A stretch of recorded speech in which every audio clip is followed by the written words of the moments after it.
আজকের বিষয়টি হচ্ছে সার্বিয়ার ওয়ার্ক পারমিট সম্পর্কে।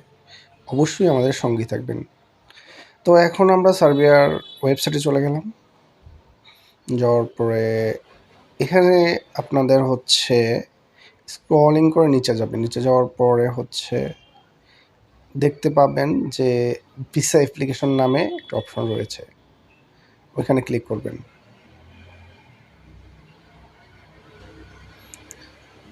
তারপরে এখানে ২ টা টাইপের ভিসা আছে। একটা টাইপ সি, একটা হচ্ছে টাইপ ডি। তো আজকে আমরা আলোচনা করব হচ্ছে ডি টাইপ ভিসা নিয়ে।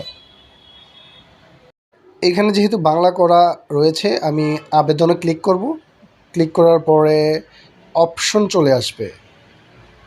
দেন এখানে হচ্ছে পেশাটা সিলেক্ট করবেন। আপনার পেশা যেটা প্রথম রয়েছে সেটাই দিবেন।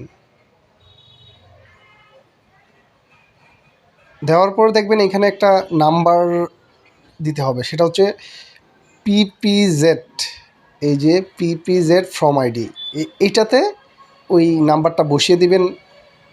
তারপর হচ্ছে পরবর্তীতে ক্লিক করবেন। ধন্যবাদ।